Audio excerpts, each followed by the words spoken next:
Welcome. My name is Penelope Chatterton. Welcome to Awaken the Dream. My friends, I'm so happy to be back. I've been away, I've moved. I am doing great, and I want to thank Tim Riley always for his wonderful work. He's making me laugh today. He's a perfectionist, and I love that because I am too. I want to start my show. We're going to talk about spiritual supply and its demonstration part 2, because I have to laugh that I realized I did this last year, but when I listen to Joel's lectures, it just feels like I've never heard it before. There's something so fresh about his messages. They are so channeled, and so they're always new. And before I get started on that, I want to mention Elizabeth Parker, who's written a book called An Introduction to the Message of the Infinite Way by Joel S. Goldsmith. She sent me a copy, and it's for people who don't have a study group. And there's many of us. I'm one of them, all over the country. So she created this with her husband, Marty. She worked with Acropolis Books with Michael Krupp, and it's kind of brilliant. It's for those who frankly don't know which way to turn. There are 50 books, there's 1,250 lectures. So she's trying to help folks out with a website, which I will give you right now. It's www.goldsmithglobal.org. And my friend Tim will pull all of this up for you to be able to write it down. For those of you who don't have a study group or feel a little lonely or frankly don't know which way to turn with the Infinite Way. And the way to turn with the Infinite Way is you could put a buzzword in. You may say, is there a sequence which will make more sense to me? And I laugh that Elizabeth is a mathematician. She's a brilliant woman with her mind. And when she asked me about doing this, I said, you are talking to someone who doesn't read directions, who doesn't know north from south. The way I have done it for the last 10 years is I just get the right book. I order it, it comes to me, and my artistic sense just knows it's always perfect. But for those who are not like me, which are many, goldsmithglobal.org can help those who want a study group. Now, with a study group, what happens is the host, which is Elizabeth and her husband, Marty, they start you with a meditation, they give you quiet time, and then they put a lecture on, and they finish it with a meditation. So there's your support group, and you are with many on your computer, on your phone, on whatever technical device you can use, which I would certainly not be the person to ask about that. Thank God my kids put up with all my needs as an older woman with technology. So anyway, that's my recommendation, and now I'd like to get on to spiritual supply and its demonstration, because Joel is emphatic about how God operates. And guess what? I love the way Joel almost makes me laugh when he said, God does not give. He doesn't pay your rent, he doesn't buy your clothes, he doesn't buy your house, he doesn't sell your house. He doesn't do any of those things. That comes from a human being saying, this is what I want, God. That is not the infinite way. That's not the God that Joel wants you to learn about. We have to surrender. Now think of it this way. I don't want to forget this. The most important thing to remember, when you surrender your needs and let God handle the form that he thinks you need, you get miracles. You get forms of things that are beyond your imagination. It's so exciting because letting go of your needs allows God to give you what you really need. He gives an example about someone who might need a horse to ride around with. And then he says, gee, maybe, a car would show up, or maybe a plane would show up, but you can't limit yourself with your mortal mind. Now, mortal mind, human mind, is very self-centered. It's what do I want? It's greed. It's being famous. It's all the things that we can learn with the good and evil of this plane that we live on, shades.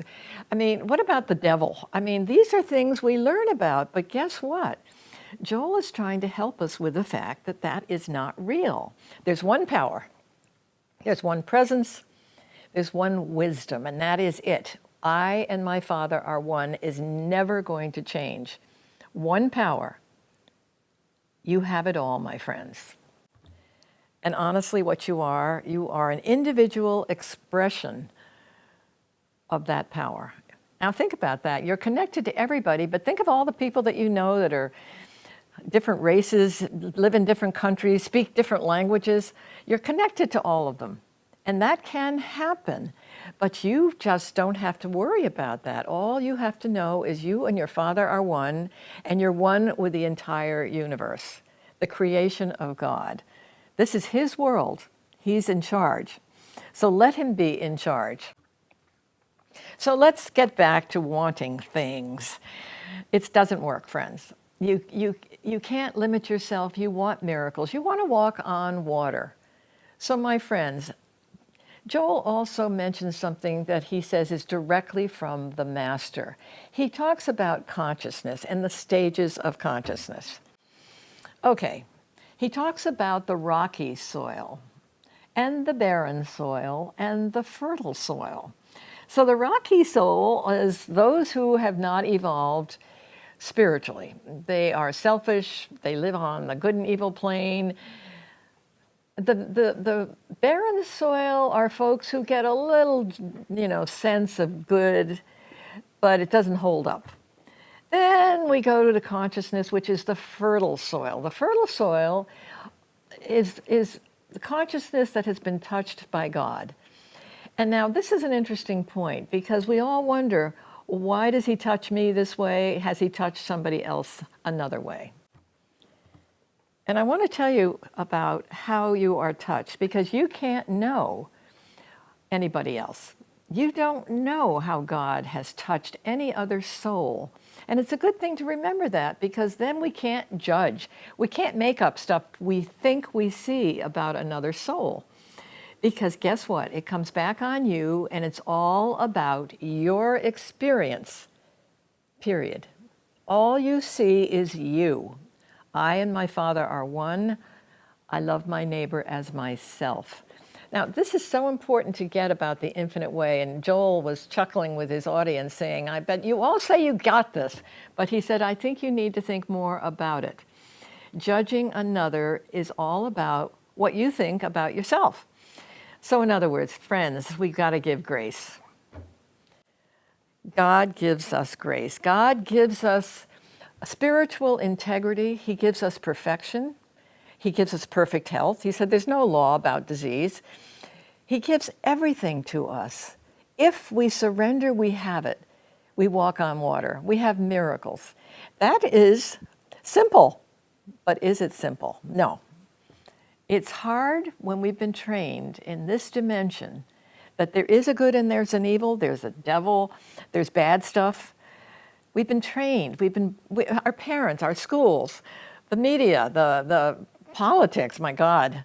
I mean, what we learn about what we're supposed to be looking at, we have to surrender and let it go. And doing that gives us peace. The worst person you know, I often say that expression, is not who he is. Now, people don't know who they are, and people do act out, and yes, that happens. But your job, if you want miracles and inner peace, is not to see that. You see a mirage. You see a shade. You see something and you dismiss it. You lighten this plane. You lift it. You lift this plane with your vision. It's absolutely phenomenal that you can do that. But how do you get there? Got to practice. The big clue to the infinite way is meditation. You've got to be quiet. You've got to let your soul rest in the presence, which is you. You are this individual transparency of God. And you have to live with it. You have to accept it and feel it. And you can do that. It's there. God wakens souls when the time is right for every soul. Think how powerful that God must be. He knows everybody. He knows when to give that little nudge, which gives you some clue as to why consciousness is so wonderful. Consciousness is pure. It's whole. It's all power. It's all wisdom. It's all presence. You are a walking presence of God. living, breathing, walking perfection. You are spiritual. You've got it all. You've got it all. However, working for it is your job. Okay, let's get back to why I'm saying it's your job. How are you going to know it's your job? Well, you're the barometer. You're the one who looks out. Are you walking on water? Is your life miserable? Have you made mistakes? I mean, you're the one who gets your own feedback. So you get the heads up. You're the barometer for how you're doing. So listen up. See how your life is going. Are you walking on water? Are you having a miserable time? Are you judging people? Are you feeling uncomfortable inside because your soul's perfect and yet you're bringing back to yourself stuff that's not so hot? So take responsibility. And how you do that is you meditate. You meditate into the perfection of your soul. It is there waiting for you. God will never, ever let you down when you surrender. Surrender to your perfection, to the fertile soil, to the soil that speaks to you with the Word of God. All right, we're going to go to that Word of God. Out of the mouth of God comes the Word. The still, small voice is yours. It always has been. Those nudges that you think, gee, did I make that up? When you meditate and ask for the still small voice, you get the still small voice. It speaks to you loud and clear every single day, but you have to recognize it. You have to be aware that you have done your homework and you're listening. And you're guided each day. Each day, say to God, I don't know what to do today. What am I up for? It's up to you. I surrender to my day, and I ask you to take charge of it. I want you to talk to me. I want you to tell me what to do, what to say, how to serve, how to love. I can do it with your permission. How to love. We are divine love. We have it all. We're generous. We're kind. We love our neighbor. That's all we do. It's simple. Love thy neighbor as thyself. I and my Father are one. I'm one with the world. I'm one with everyone. As I say, the worst person you think you're looking at is whole, complete, and perfect. Even if they don't know it, you have to know it if you want inner peace. If you want that love to blow up inside you, if you want to feel radiant and joyful and sure of yourself and peaceful above all. And you know, I've got to take a moment to just thank Joel for my assignment. That 10 years ago, that, parenthesis in eternity fell on my head. And I sat down. I think Elizabeth Parker said in 1984, she read a book that made her sit down and she knew this was her path. For me, I wept. My out of body, my invisible life that I had been living alone, Joel backed it up for me. Joel gave me his story, which was my story. I sat down and my heart just burst with joy and with appreciation. So Joel, I know you're listening. Thank you. You gave me a life. You gave me a mission. And you know, I'm an example of someone who doesn't have a study group. I live alone. I'm older. But for the last 10 years, I have just delved into all the books and all the lectures, and I've just been blown away preparing these programs, which has been a little, I mean, I wish I could do more frequently. But I'm doing it every 2 or 3 months. I get myself ready for the next one. It's my lifestyle. It's the one that I demonstrate. And it's not like everybody else's. It's different. Sometimes I could whine about it because I want more. And maybe at some point I'll have my own study group. But right now, I've moved. I'm going through some transitions. We have a lot going on in my family where I need to show up for other folks. So for now, I'm an example of maybe a weird way to live the infinite way. I live it the way I'm living it. And I show up and there's Tim, my partner, and I express myself. And it keeps me alive. I'm filled with gratitude to Joel that he has, I don't know, he was born in, I think, 1894, died in 64. He was channeled. He prayed a lot. When he talks to his groups, and he needs to correct himself, he had everyone laughing about it. He thought he made a mistake once, and they all howled because he said, well, maybe not just one. But he had a group of folks in Hawaii who said, gee, I want to come to Hawaii. I want to study with you. I want to sit under those trees. What are we going to do? And Joel said, oh, well, just manifest it. Pray about it. Joel woke up in the middle of the night, and the voice said, you taught them wrong. That's not how it works. You don't ask them to do it, because then they'd be the teacher and you'd be the student, of which broke everybody up. So what you have to do is surrender to the presence. You surrender to the presence and let the presence find the form for you that's better than the one you're thinking about. That's what I love about Joel said with a very dear, deep heart. Anything that's divine comes from God. It does not come from human nature. It does not. Anything that is about love and grace and peace and joy comes only from God. That's your gift. The grace of God is within each one of us, and the grace of God guides you each day. So that was a good lesson for Joel to help folks out realize, don't manifest things with your human self. Let it go and move on. And there's another... he said something about Peter and John, I think, went to a temple, and there was a cripple looking for alms, and they gave him the Christ consciousness. But how the form came out was the cripple got up with new legs, because that's the form that God could give him, because the disciples surrendered what they thought he needed by just giving the cripple the presence. Just the presence, the love, the peace of God, and it manifested the way it was supposed to manifest, because it came through from God's perfection. So that was a beautiful story, and that's the way, honestly, he started out his program on spiritual supply. So, how it manifests is you get out of the way, folks. You meditate. Think about it. You got to be aware. Morning, noon, and night. You wake up and be aware of the presence. Fill yourself with the peace and feel it and give thanks for it. Be grateful, because that's how your life is going to work right. That's how you're going to be given an assignment. And if you don't know what it is, make it clear to God that you'd like to do something very special, because I'm pretty sure we're all such transparencies that are so unique all over the world that there's something very, very special for each one.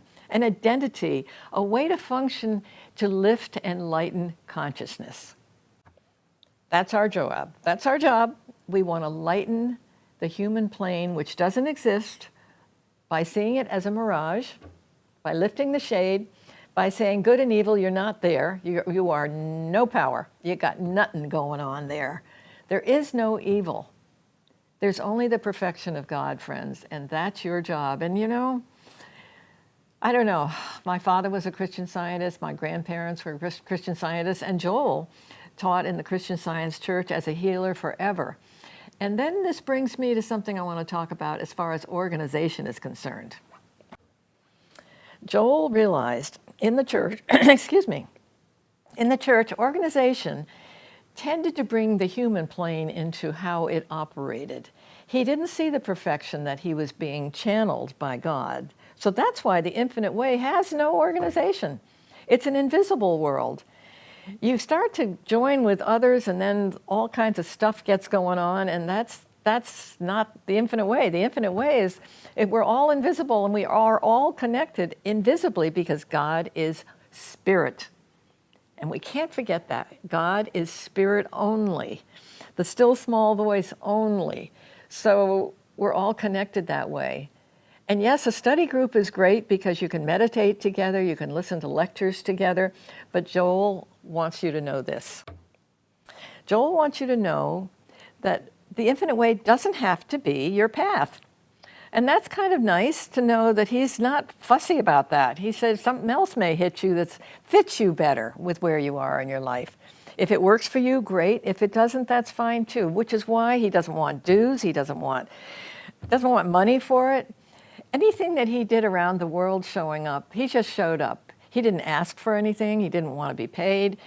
He just gave the message that came to him, and then God took over and actually created a form that Joel couldn't believe himself. It was so magnificent. It's become huge. And you know, Eckhart Tolle, Jerry Jampolsky, Marianne Williamson, Wayne Dyer, some of these great mystics of our world today just cannot say enough about how Joel Goldsmith has changed their lives. And they're big in the spiritual, mystical world. This is a mystical world we're talking about, an invisible world. Mysticism is invisible. It's spirit, it's listening, it's meditating. How do I say enough? Meditate. Be still and know I am God. I and my Father are one, not two. There's one power. There's one presence. There's one wisdom, and it's yours. You have infinite supply. That's what the demonstration is. You let go of all this stuff you think you knew and rest and listen. And listening, sometimes we are not very good at that, but we can learn through quiet and meditation. And if you found a meditation group or a yoga group or any way you can just sit and be still with others, that's a wonderful opportunity to practice the presence. So my friends, we're winding down here, and all I can say is I give thanks for my sort of crazy looking lifestyle, which even I laugh at, complain about sometimes, but know that whatever the mission is for you, it doesn't have to look like anybody else's. I mean, you will get a unique assignment in time. God touches every soul. How, when, where, why, we don't have to know that. It's just within. Grace is within. The divine spark is within every soul. The worst person you know has a divine spark. Yes, and it can be lit. I love the fact that, as Joel said, with a deep heart, you cannot have any qualities of God without God. The joy, the peace, the love, those are all from God. They're not from human nature. Human nature is self-absorbed. Yeah. And God wants you to share, wants you to lift consciousness, and He's going to give you something to do. But you got to meditate to hear. You got to be still, friends. The still small voice is just dying to talk to you, and it's always present. So in my last couple of minutes, the presence of God is constant. It's with you all the time. Your job is to be aware. Aware. Be aware. I'm listening. Be aware. Consciousness is mine. I've been given consciousness. I've been given the joy. The infinite, perfect Spirit of God is within me. I have it. But you got to check in. You got to tune in. You got to meditate, be quiet, be still, and really studying the books, studying the lectures, joining with this goldsmithglobal.org and working with the hosts that will help you if you don't have a study group. And frankly, you don't know which way to go. You know, you wonder if there's a sequence to this. For me, I just got hit over the head over and over again. So I applaud Elizabeth Parker and her partner, Marty, who work with Acropolis Books, Michael Krupp, and it's a wonderful resource. Acropolis Books, if you want to, they're heirs to all of the material. So if you want to be on a study list, anything you want, please check that out. All right, my friends, thank you for joining me on Awaken the Dream. I've had a great time here with my rocky, strange lifestyle, which to me, I cannot tell you how grateful I am that God gave me this mission. I'll talk to you again soon.